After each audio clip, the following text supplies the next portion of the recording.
Good day. Thank you for joining me for a Dwarf Fortress video. I'm going to try my hand at making some tutorial videos. I know there are no shortage of tutorial videos for this game on the YouTubes, but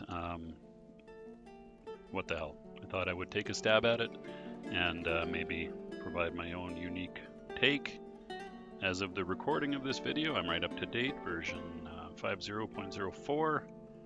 And we shall create a new world. So the basics of the game here are that,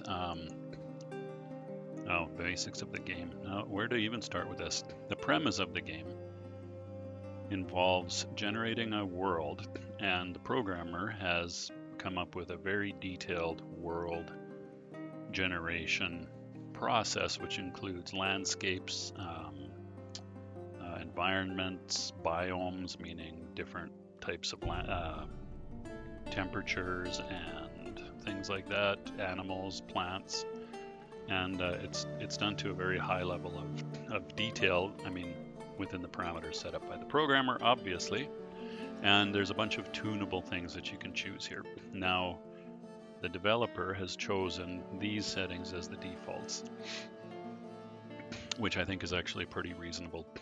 To make the game a better experience for especially new people. You can tune it now to whatever you're interested in. Is my mouse cursor? Yes, my mouse cursor is visible. Okay, you may or may not be aware I've had some experiences with that kind of thing. So you can make a world from very small to quite large.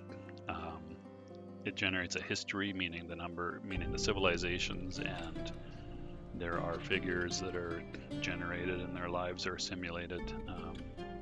The number of civilizations is set to medium. The number of sites, I think that means civilization locations. Number of beasts, not too high. Beasts are a thing in this game.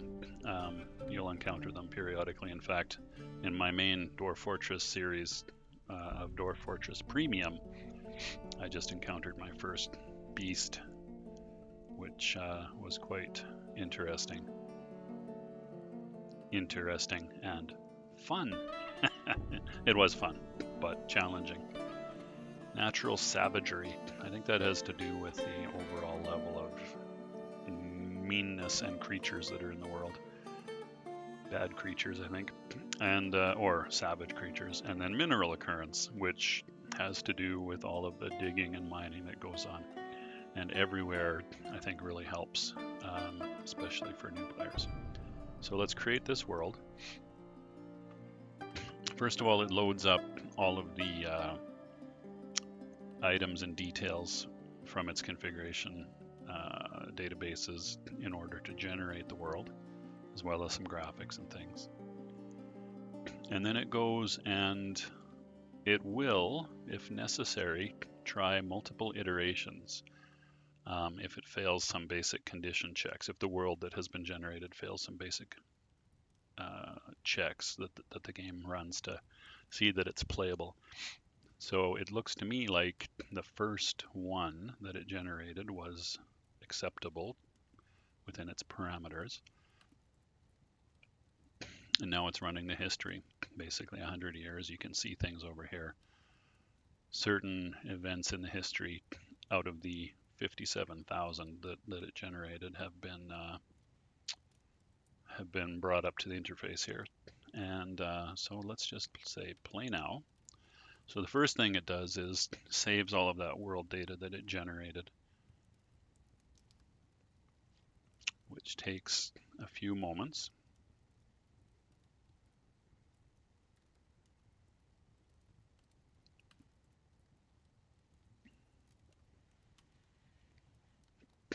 Alrighty, so Legends is basically a mode for browsing the history of the game, which can be quite interesting to look at, but not something we're going to do now. Adventure mode is actually something I've never really done. In the very early days of adventure mode, I tried it a bit. It's also not available yet in the premium edition. And Fortress is the thing that just about everybody will be doing. First thing it does is runs a few weeks worth of the world history. Do we want to run the tutorial?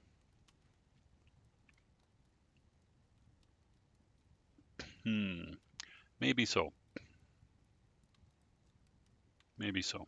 Would you like your fortress located in a forested, mineral-rich region of this world where you can play through a short tutorial? Non-interactive help will be available whenever, whatever you decide. Okay, let's do that. I haven't actually done the tutorial yet, so let's do that. It'll pick a site. It has done so. It looks like its criteria for picking a site are similar to my own. Water, some mountains, and some forest. So here we are. It picked the population and it picked everything. So first of all, we are representing an outpost of a certain dwarven civilization that is to be established by these 7 dwarves. And you are the driver of this outpost and the dwarves. The dwarves themselves are not very self-motivated. Well, they are in certain ways, but when it comes to doing work, not so much. So you basically have to guide them through everything and set up every aspect of their work and lives in a way. Not every aspect, but the majority of them. Provide places for them to fulfill the needs they have and the wants they have, as well as figure out how to survive. So my intent with this actually was not to be too long, but we'll see how long the tutorial takes. So here we are, a dwarven outpost. You have, pardon me, you have arrived after a journey from the mountain homes, that's your core civilization's home, into the forbidding wilderness beyond. Your harsh trek has finally ended. Your party of 7 is to make an outpost for the glory of all Moses Nulral, which would be the name of your civilization that you come from, or that these dwarves come from. There are almost no supplies left, but with stout labor comes sustenance. Whether by bolt, plow, or hook, provide for your dwarves. You are expecting a supply caravan just before winter entombs you, but it is spring now, enough time to delve secure lodgings ere the cougars get hungry. A new chapter of dwarven history begins here at this place. Kubuk-Mamad. Usually I have to try a couple of times for these names. Kubuk-Mamad. Lance reigned. Strike the earth. Okay, good. Camera control. Your view is focused on one elevation at a time. Right, so you've got a slice of each elevation is represented by its own slice of graphics, I guess. To move the camera around, press WASD, which is what I normally do, or hold the middle mouse button and drag the view. So can we do that? We can. That is not my habit at all, although I guess it does give a better representation of what's going on here. Okay, so there's actually tasks. So we move the camera. If we move it with the cursor keys, which is what I typically do, you basically just scroll around by a percentage of the screen each time. Looks like roughly a quarter or a third. Anyway, so there we are. To change the camera's elevation, press E and C. Oh, I didn't even know that. That might be easier than using the scroll wheel. E takes you up. Oh, that's actually more intuitive than the scroll wheel. And C takes you down. Okay. When your view is in the air above other tiles, you can see them below, which is a nice addition in this game, I have to say. That is very different from classic mode. You can see them below, but you can only interact with objects in your current elevation. The view will be dark underground until you begin playing, so I'll show you that. There we are, underground. Now you can see the stream that's here, which runs right through the map. But if we go deeper, you don't see anything because there's nothing been dug here. You can see on the map in the corner here that there is no anything on the mini-map. I'm just gonna, well, let me carry on with the tutorial. The view will be dark underground until you begin mining. You can move the camera to the surface with the surface button, highlighted, which is where, oh, there you go. There's the surface button. Okay, I wasn't even aware of that. Good news. Or you can hit F1, which is a hotkey that is set by default on the wagon. So I'm going to use that and pop back up to the wagon. You can actually set where those hotkeys pop you to, and then they're assigned to the various function keys on a standard PC keyboard. Next, you can zoom in and out using the square brackets. There you go, zooming out. That's as far as you can zoom out, gives you a nice overview of what's going on. And in as well all the way to there, which is interesting and may be helpful to see details of what is happening. All right, you can also do it with control and the mouse. Now you won't be able to see any difference other than maybe smoothness of the action, but I'm using the mouse right now. That's about where I typically have it for normal play. Mining, 2 of 8. It's time to get to work. Let's start by digging a stairwell into the ground. There may be plenty of hillsides to dig into, but you'll want to seek wealth below the surface. Mining tasks are designated on the play area. Begin by clicking the highlighted mining button. Okay, got this shimmering mining button to open mining mode. Great. There are several ways to mine. Stairwells, which is selected down here. Hover. When you hover, it brings up, when you hover your mouse over something, it brings up help text, which is quite nice actually. And there's a hotkey for it, which I'm going to have to put some effort into learning, I think, although for tutorials it's probably not that relevant, but for gameplay the hotkeys are tremendously helpful. Of course, they're almost all different than what I'm used to from classic mode, but I'm sure I will adapt. Anyway, back to mining. There are several ways to mine. Stairwells, selected, start at one elevation and are completed at the next. Click the surface, move the camera down one level, and click the underground. Reversing the order also works. So we've got stairway selected, so we're going to click a spot on the surface right there. Right there looks good. Now we need to move the camera down, which I'll do with the keyboard. And click there. So that's going to make a 1-block stairway between those 2 levels, which is the surface and 1 underground. You can actually see the elevation indicator up here, and that gives you a nice reference for where you're at in the world, vertically speaking. And you also get a bit of an indication with this bar here. I don't know if that's clickable. Oh, that's not what I want. Anyway, I'm not sure if that's clickable, but it gives you an indication of your elevation sort of visually as well, sort of sky and earth. And I think as you go down, it changes. Let's try that. Yep, there you go. So going down, you can see the proportion of sky and earth changing until we are completely underground. And we'll do the same thing coming back up here. Right, there we go. There's the surface. Okay. So now we'll unpause the game. Basically, you need to designate a start point for your stairwell and an end point. You can actually make it multiple levels deep. Now we'll unpause the game and let the miner finish the task. Press space to unpause or use the highlighted controls. Okay, so there's the highlighted controls up here. Pause and play. So we will unpause and let the miner get busy. There he goes.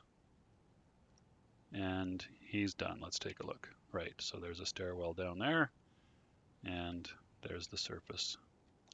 So it looks like a down stair from here and an up stair from here. Now then, let's make a safe place to work. Select regular mining mode to the left of the stair mining mode, okay, which it is by default. I think that's the norm. Dig a rectangle underground big enough for a large stockpile and some workshops. Consider that most workshops are 3 by 3 squares. Mining through the stone layers further down may take longer, but it leaves boulders, which are an essential building material. Very true, you need stone. Later, you can consider making a meeting area from the zones menu. Otherwise, your citizens will continue to gather by the wagon. All right, let's make a room here. Let's go down. And make a room, and we're going to make a giant room. Just kind of trying to eyeball this a little bit here. 2, 3, 4, 5, 6. A giant symmetrical room, ideally. Is that symmetrical? I think so.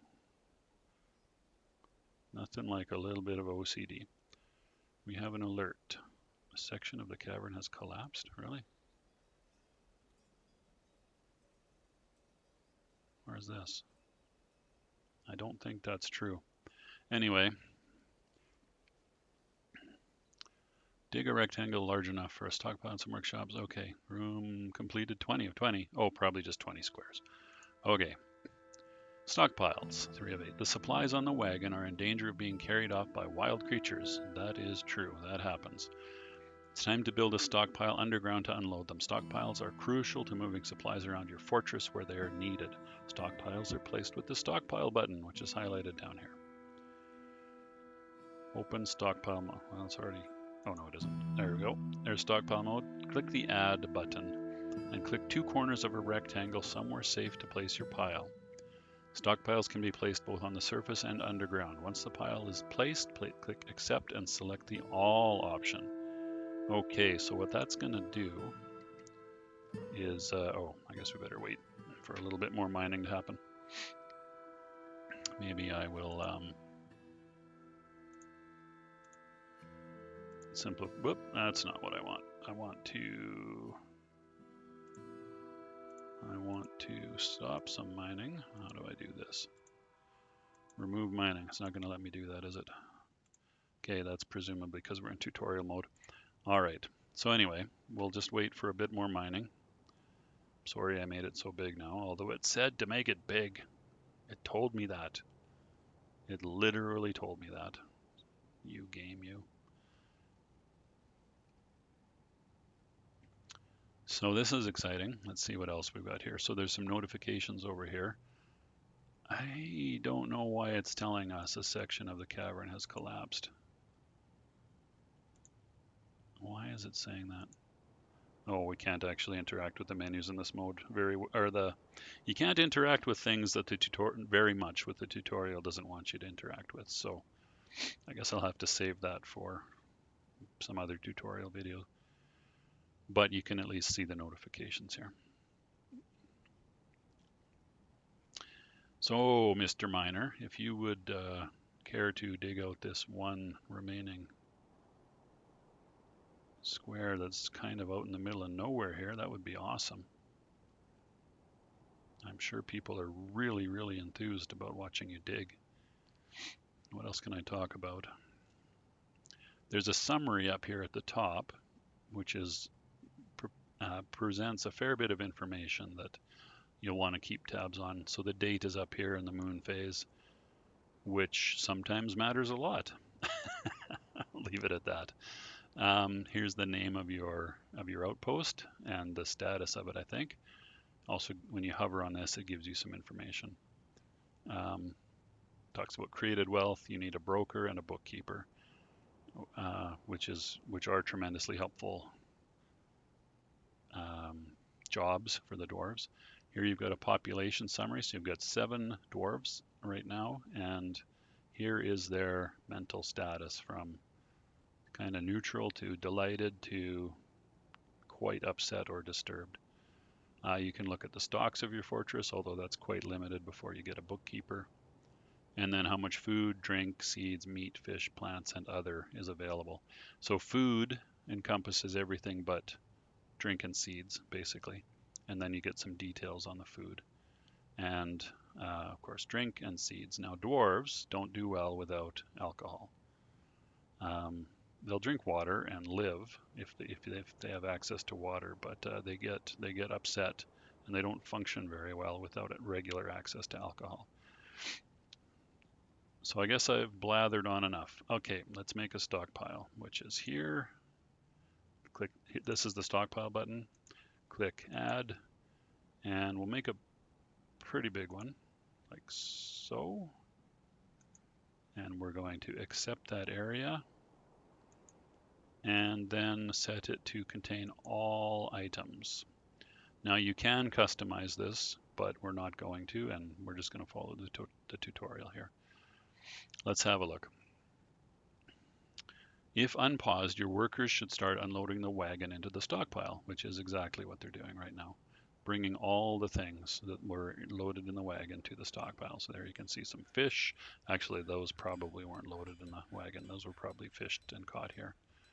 Barrels with food and booze and potentially other things. Bags or sacks. They call them bags in the game. That contain a bunch of stuff. I can't tell everything here. Are those logs? Those look funny. Those must be something else. Quivers maybe. I could probably zoom in and find out. I think those are meant to be quivers. Anyhow, back to the tutorial. Later you may want to customize your stockpiles by clicking on them and pressing the custom button to forbid certain categories like refuse, for example. A separate refuse stockpile is a good idea to keep your fortress clean. That is very true. Let me zoom back out here.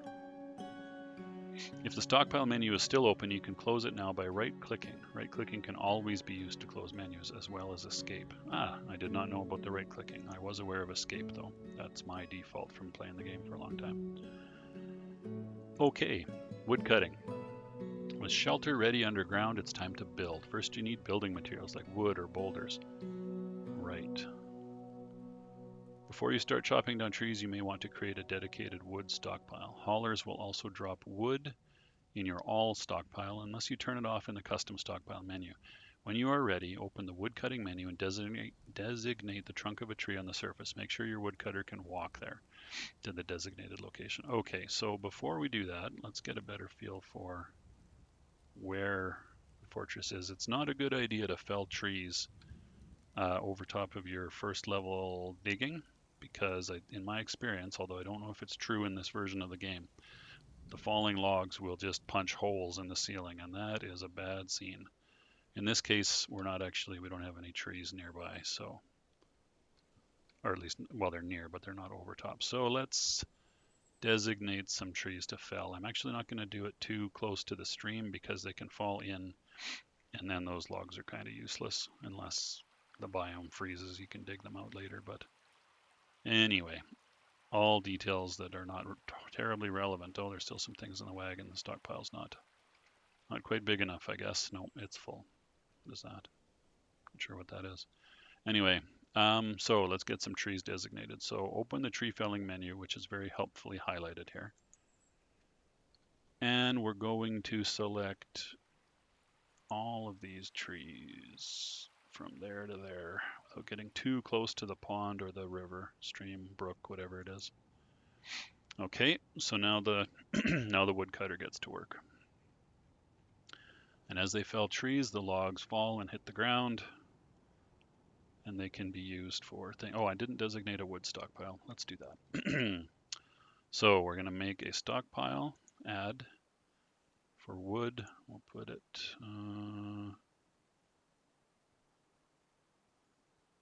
what the heck, we'll make it big. And, we need to make that for wood, of course. So accept the stockpile designation and choose wood. And now the dwarves will start hauling wood into the stockpile. There you go. And that's the second accomplishment for this part of the tutorial. So you can see they're busily bringing logs in of different kinds, which I can't look at right now, but different trees produce different types of lumber. And really, as far as I know, the only real distinction, well, okay, something just occurred to me, but at least in the beginning stages of the game, I think all wood is basically interchangeable. Later on, there is another consideration, but we'll leave that alone for now. All right, building. Now that you have the building materials, it's time to start building. Workshops are one of many buildings you can place with the highlighted build button. Click it now. No. Oh, I left some space here, didn't I? Maybe I will. Let's do it. Let's follow the tutorial. Okay, so we click the building mode. Most workshops require building materials such as wood or boulders, which we have both of in a fair bit of abundance right now. If you have some wood stockpiled, you'll be able to place a carpenter's workshop. Click Workshops, Carpenter, and place the shop in an empty area of the surface or underground. Okay, so let's do that. We've got all of these types of things to build, finish placing structures. Or sorry, this is the place structures, which I think of as the build menu. Does it call it that? Yes, it does, the build button.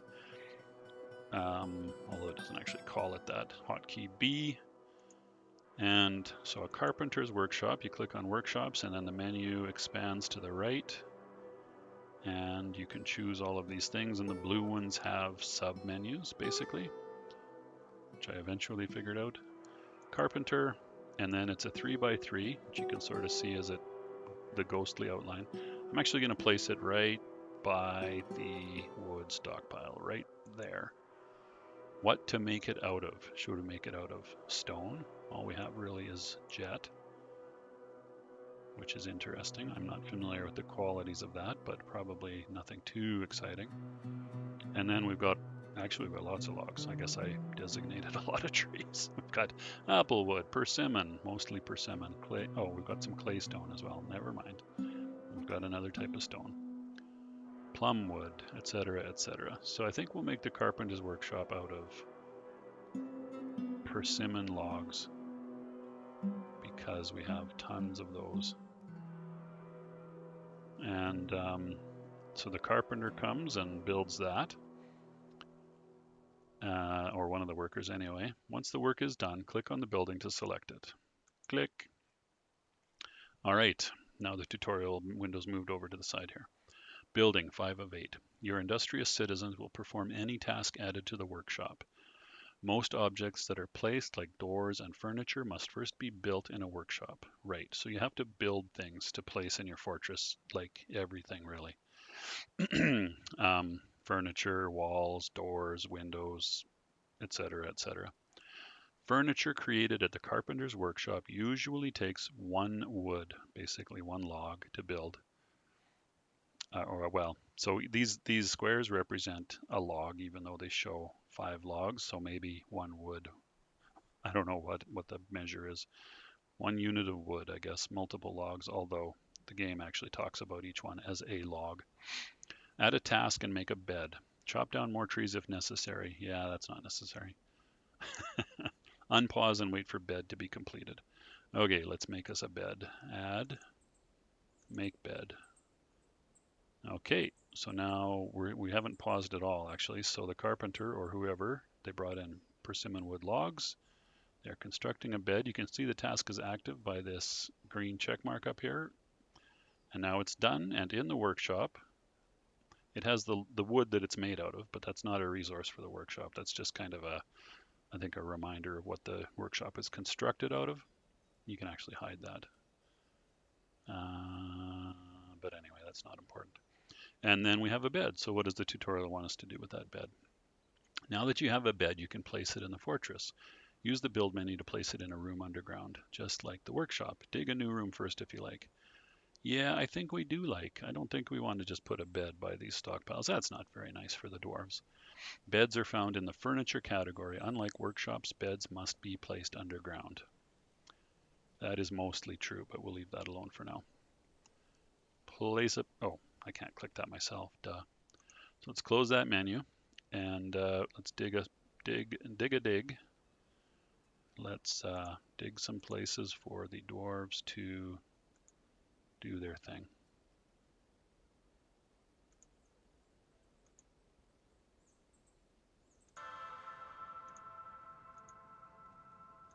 Pardon me, short pause for a conversation with one of my daughters who is here for the Christmas holidays. All right, so we were going to make some bedrooms. We'll let the miner do his thing, I guess. I guess that's not really a lovely place for bedrooms, is it? Let's maybe try to be a little nicer. Let's make a sort of a separate space for a bedroom. Go miner, go. Go miner, go. Dropping lots of boulders, lots of stone. That's interesting. As you can see, it's not always the case. All right, so let's build a bed. That is in the build menu. So here, beds are under the furniture category. And so you open the furniture menu and you can see all of these things here. Bed is the first one. Is this alphabetical? Not even close. Interesting. Not sure what the logic is there. So I'm just going to drop that bed in the corner. You can choose a specific bed if you want, or you can just pick from the category of beds. It'll show the different woods as separate categories, but we've only made the one. So we'll just click that. Some dwarf will take the bed from the workshop to the area or the build location and build it. Basically put the bed in place in this case. Now, with the bed placed, your workers will have somewhere to sleep. Later, you can create a room with a door and use the zones menu to assign an official bedroom for each resident. Next, information sheets. The rest of the interface is now enabled. Oh, good. Okay. You can click on creatures and items, just as you can click on buildings to get more information about them. Click on a resident to see their needs, inventory, thoughts, relations, and more. You can also access information from the citizens button. Click a citizen or creature. Okay, I'm actually going to pause with the space bar, and you can also do it from the interface up here. We'll go up to the surface where the dwarfs will be hanging out by the wagon. Mostly, you can see all the logs that were cut down. What's this dude doing? Let's click on a citizen. Okay, we'll see what this dude is. Oh, this is the Fisher Dwarf. Zaneg Kivishadas, also known as Zaneg Lancerpass. Got a good nickname there, Lancerpass. All right, so Zaneg. Yes, we're gonna, okay, so the tutorial saying feel free to pause and check out the information. Right click to dismiss. Okay, we're just gonna have a quick look around this sheet. So we can see that Zaneg is a 58-year-old male. That's what that symbol means. And some basic personality and health status items. So this is the overview. So Zaneg is not easily depressed. He has good intuition. He's patient but cruel. He does not like hard work, and he's intemperate. Wow, nice personality, Zaneg. He's healthy. He has no position in the fort, although he is a Fisher Dwarf. That's his labor. He's not assigned to a squad. He is a proficient fighter. He has some unmet needs here. Be creative, excitement, acquire object, eat good meal, fight, cause trouble. Good, good, good, Zaneg. We love it. And here's some recent thoughts he's got and his, maybe his current attitude, society or philosophy. Society flourishes when lawbreakers are punished. Well, that's interesting considering you like to fight and be intemperate and, well, maybe that's not illegal though. Fighting is probably not illegal. He felt satisfied at work. He felt euphoric due to inebriation. Good, that means we haven't run out of booze yet. He was annoyed at the lack of chairs. He's annoyed after having a drink without using a drinking vessel. He was satisfied upon getting better at fishing. He was annoyed again about not having cups, etc., etc., etc. So he had a good time talking with a friend. So I'm not going to spend any real time on these, but you can bounce through a lot of information about your citizens. That's all of his clothing and such. He's healthy, and you can get a lot of details about the health as well as description of the creature. Which helps in visualization. Maybe less so with the GUI mode because there's a whole bunch of different dwarf icons. Anyway, his medium-length beard is arranged in double braids, which you can actually see with the icon. His very long sideburns are braided. His very long mustache is arranged in double braids, which blends into his beard, I guess. His hair is clean shaven. His free-lobed short ears, okay, you can't see that much detail, are extremely narrow. His eyelashes are short. His eyelashes are short. This game. His nose is slightly upturned. His hair is dark brown. His skin is copper. His eyes are bronze. Very nice. Quick to heal but flimsy. I think that's true of all of the dwarves at first. A short, sturdy creature fond of drink and industry. Also true of all the dwarves, I think, at first. So, what skills does he have? He's a talented Fisher Dwarf. That's about it. Also a proficient fighter. He's got some He's got some social skills, which are all basic at this point. He's a novice dancer. Nice. And, his knowledge. This is not something I've paid much attention to. So he knows some poetry, music, and dance. Interesting. He has no rooms. He is set to be a Fisher Dwarf, but he'll also do other things. What else? Personality,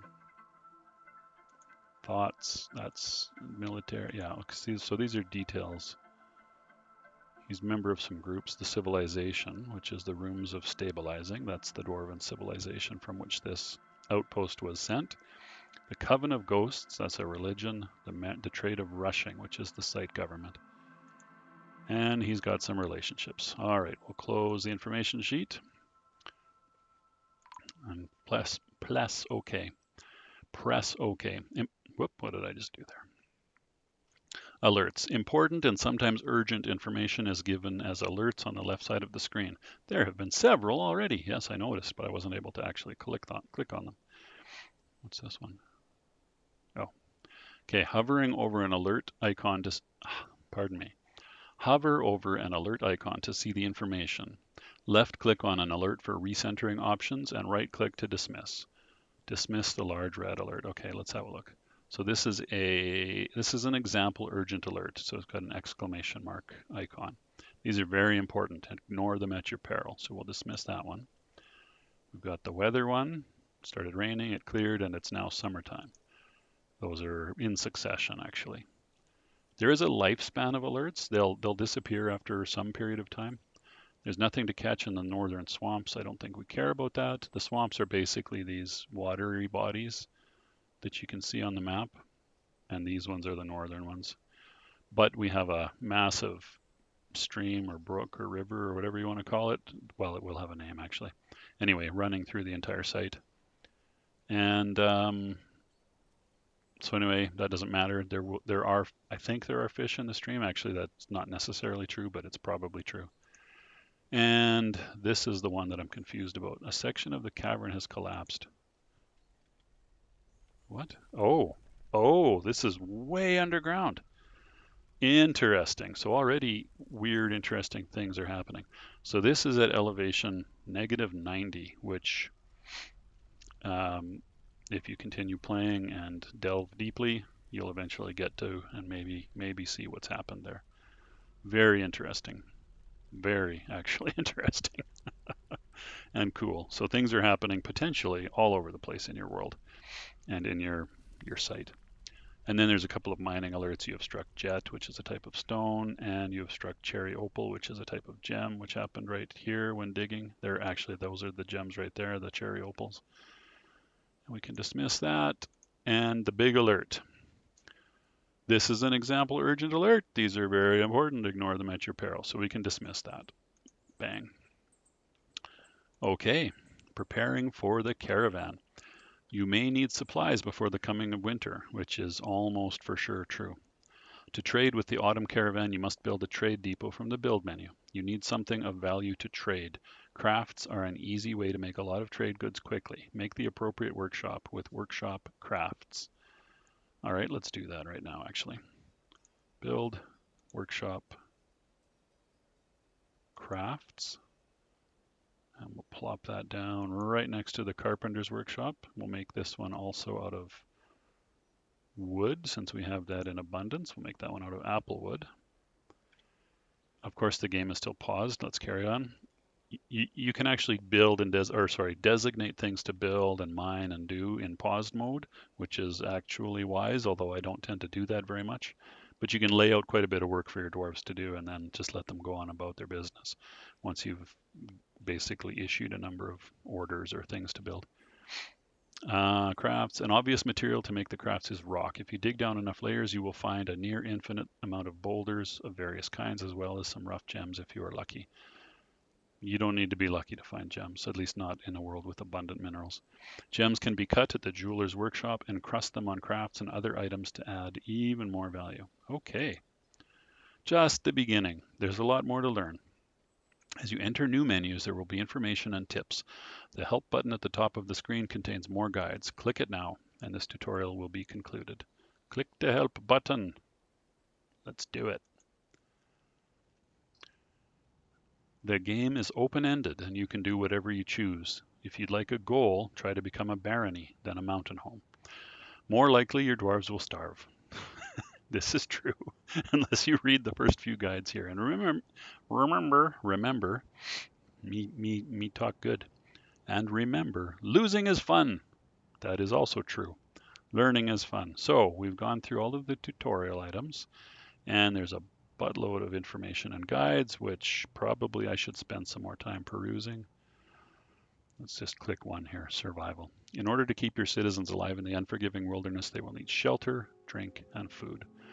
Use the arrow at the top of this window to minimize the tutorial when it obscures your view. Oh. Oh, I see. Cool. Shelter. By now you should have a room underground where your residents can hide from the creatures above. To make sure they spend their free time down there, you will need to use the zones menu to create a meeting area. Later, you may try the burrows menu to create a safe place for your civilians to hide when real trouble comes.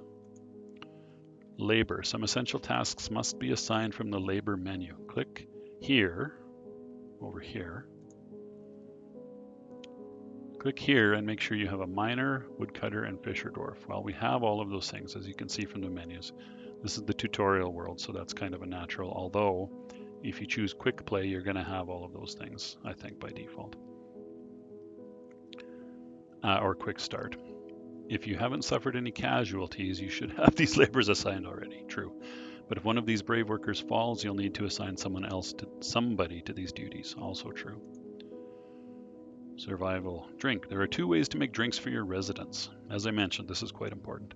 The main way is by brewing alcohol. This is done by building a still from the build menu. That's a workshop, which is found in workshops, and then submenu farming, submenu still, or sub item, I guess. Once the still is constructed, click on it and add the task brew from plant or fruit. If you have no suitable plants, you might try planting or gathering. Yes, those are important. Gathering right off the bat, which I obviously haven't set up. The task also requires a barrel from the carpenter's workshop.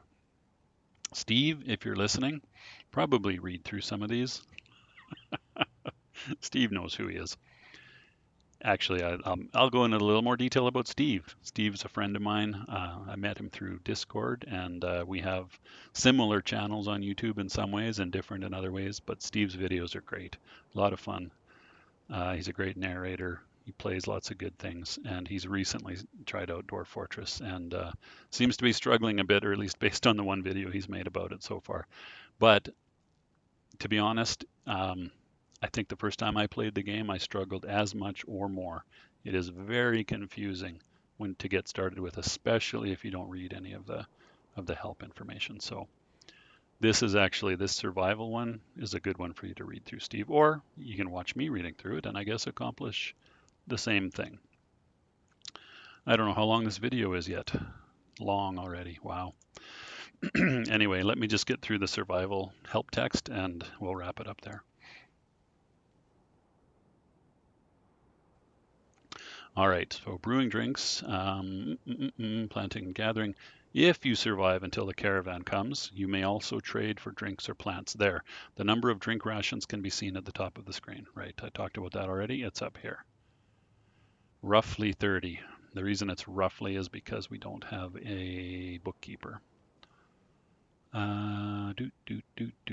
Absent alcohol and in warmer weather, yes, water will freeze. You can designate a water source from the zones menu at a river or pond so that your residents have water to drink. You'll want one of these anyway for other purposes like cleaning and certain workshop tasks. You may find water underground. True enough. You know what? I don't normally designate a water source. That might be a failing in my games. Sometimes I do, but it's not as a matter of course. That's interesting. Oh, and that's it for survival, I think. So let's have a look. Let's close this one and click up help. Oh, okay, it even shows me that I've viewed. I wonder if it shows partially viewed. Let's look. Planting, and then we'll close. And, oh, it just shows viewed. Okay, well, obviously I haven't gone through planting, but this looks like a good, solid overview of how to basically play the game. So I think that's worth taking a look at. Alrighty, so let me zoom out here a little bit, and I may continue this as a tutorial world. Hey, there's a frog there. Green tree frog, sitting in the murky pool, one of the northern swamps.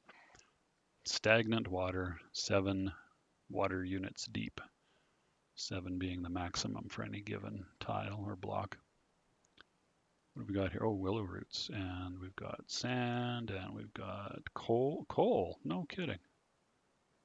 What is jet anyway? This is jet. It's used for making furniture and building. Great, good to know. Okay, maybe I'll let that run to get the workshop built. And maybe, as the tutorial suggested, I will set it up to make stone crafts. Add new task, or rock, I guess. Rock. The words rock and stone are interchangeable. In this game, you can choose specific things to make. You can also basically choose crafts, which I don't believe makes everything, but it does make a selection of things out of rock, including crowns and bracelets and I don't know what else, rings, scepters, decorative things mostly. No, not toys actually. Amulets. So I noticed one of the things dwarves get annoyed at quite quickly is not having anything to drink out of. So we're going to make a couple of mugs. They'll share mugs, but you don't want to have too high a ratio, I don't think, of mugs to dwarves, or too low a ratio rather. And then we're going to set up rock crafts for trading purposes. You can see the first task is now active. So there is a crafter. Oh, that was quick. They made a jet mug. Let's actually take a look at that dwarf real quick. He is, oh, he's a dabbling stone crafter. Interesting. Well, he did not take long to make that mug. So now that we can make rock crafts, but we want basically lots of those. So there are some options here. And once you hover, you can see at the top right a little bit of information. That's maybe not an ideal location because it's not intuitively connected to that, but it would be better maybe if it actually just hovered near the button. Anyway, so this here, this cyclical sort of icon, click to set this task to repeat indefinitely. That's what I want for now, just to make rock crafts and keep going until you either run out of rock or something else happens. This one here is to make this the highest priority task among all tasks everywhere, which is interesting. This one just promotes the priority of the task. You can promote it, which I just did there. If I want to put back the order, I can promote back the other one. This one here is set details, such as the material to be used. So if you want to make something specific, which does come up, you can use that. And then this button here pauses the task, suspends the task. So I'm actually not sure what happens if they bounce on and continue. Maybe let's find that out. Let's make another, I don't know, let's make something else. A nest box. Let's make a nest box and see what happens. I'll pause this one and see if the crafts dwarf bounces over the paused one. So let's set the game running and see what happens here. Actually, I'll leave the workshop menu open. And the dwarf is busily making mugs.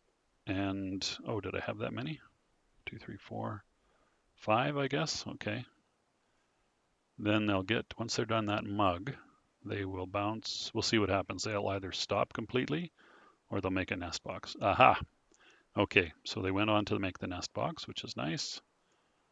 And I can scroll through the inventory of the workshop, and then I'm actually gonna unsuspend the crafts task.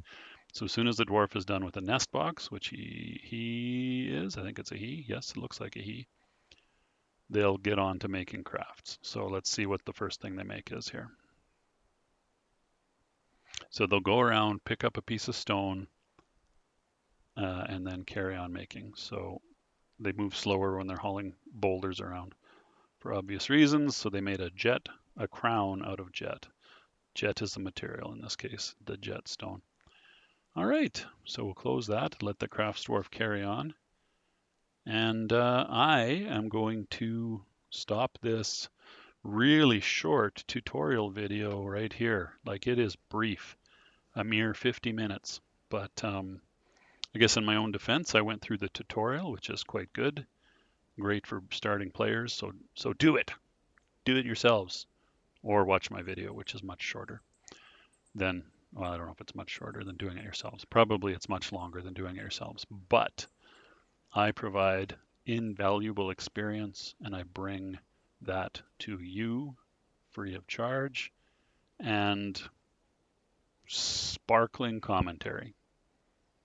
Wisdom that you're unlikely to find from anybody but me. So take that to heart and only watch my videos from now on. I am being very sincere right now. So sincere. You can see my sincerity. It's in my face. See? Sincere. Right here. All right, that's going to do it for this video. Thanks so much for watching. I hope you got some enjoyment out of that, and perhaps learned a thing or two about Dwarf Fortress if you're interested. If you're not interested, why are you watching this video? Go do something else. Watch one of my classic game videos. Play your own game. Like, really, what are you doing? Take good care of yourselves. Take good care of your friends and families. And I'll see you next time.